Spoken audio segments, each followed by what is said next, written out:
The second important watch that features the tourbillon in Breguet's history is a more kind of recent one. The classic tourbillon extra plat squelette 5395. A mouthful, hey?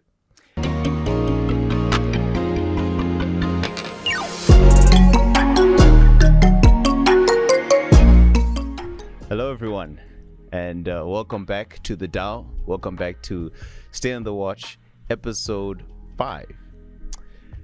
Now, today we're going to be discussing the history of the tourbillon, a very, very important watch movement. Now let's get into it. Who invented the tourbillon? Well, in June 26, 1801, Abraham Louis Breguet earned the rights of a patent which would last for a 10-year period with a new type of regulator called the, yes, you guessed it, tourbillon. Now, Abraham Louis Breguet founded, of course, the watch company we know and love, Breguet, and he based his work off of the observation that gravity was the enemy of watchmaking. What do I mean? Well, I'm talking about the horological movements. It provokes the variation in timing adjustment, especially when you are wearing your watch and putting it on. Gravity, of course, is something that we all have on Earth, but it was actually an enemy to watches. Now, how did Mr. Breguet solve this problem? Well, he solved this problem that is inherent to all human activity by installing an entire escapement, which means the balance and the spring and the lever and the escape wheel. Those are the parts that were the most sensitive to gravity. And he put that inside a mobile carriage that performs a complete rotation each minute. Now, let's go on deeper. After 1801, how did the tourbillon progress? How was it commercialized? Well, after 2 experimental models, the one which is the number 169, which was actually gifted to his son, who is a London-based horologer, John Arnold, in 1809, and the watch number 282 completed its 1800 and sold much later to Breguet's son. Now, the first tourbillon from A L Breguet was not commercialized until 1805. Now, the tourbillon in those old days, was described by many watch lovers as maintaining the same accuracy whatever the vertical or inclined position of the watch may be.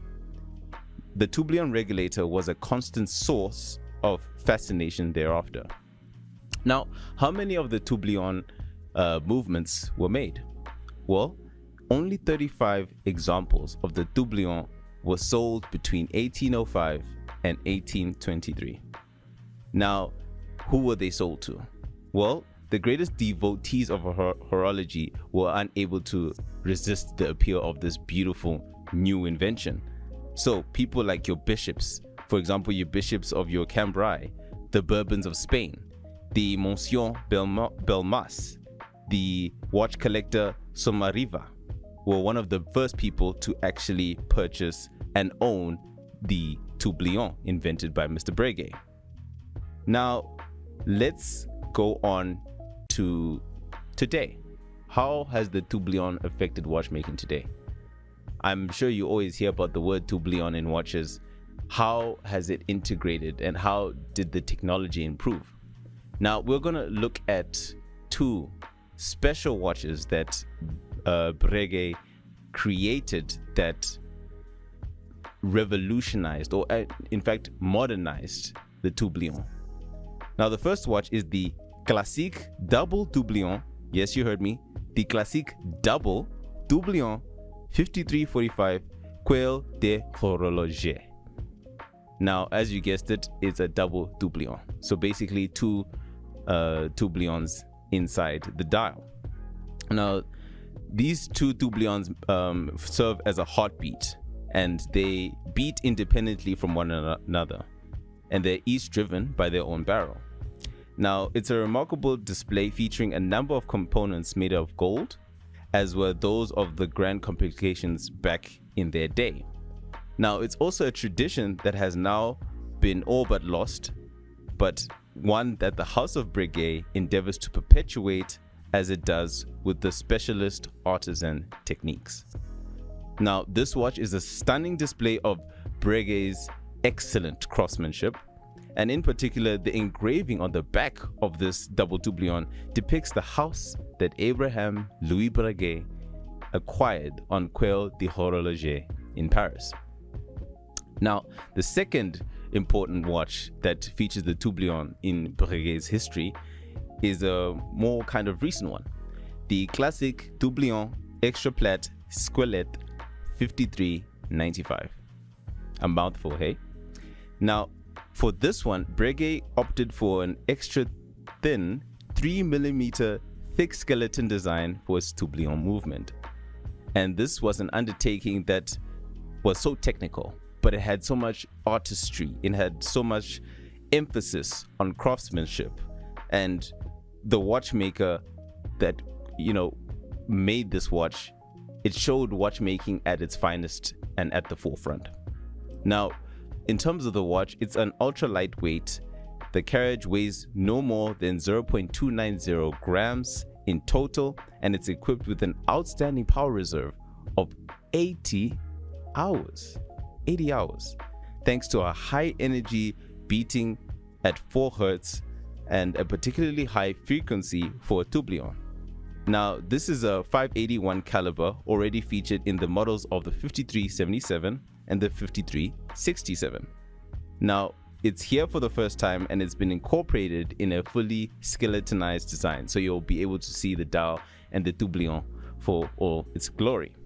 And it is a contemporary interpretation of this ancestral technique.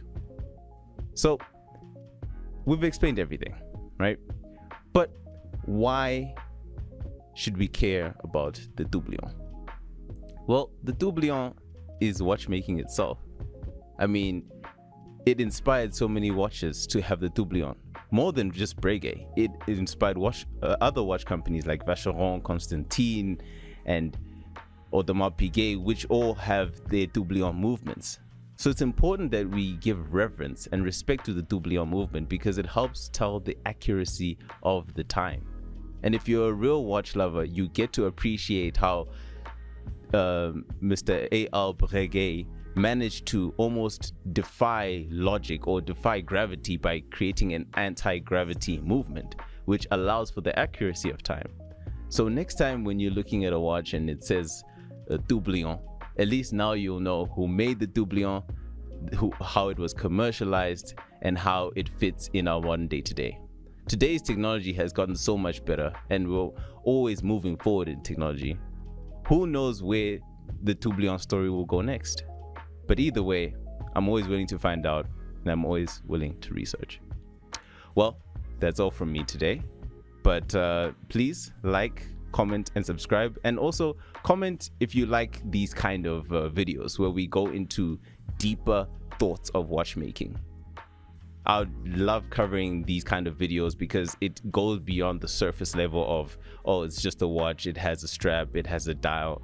But we want to go into the deeper thoughts of watchmaking. What made this watch come to be? The heart. So comment if you want to see more of these videos. But that's all from me. And as always, stay on the watch.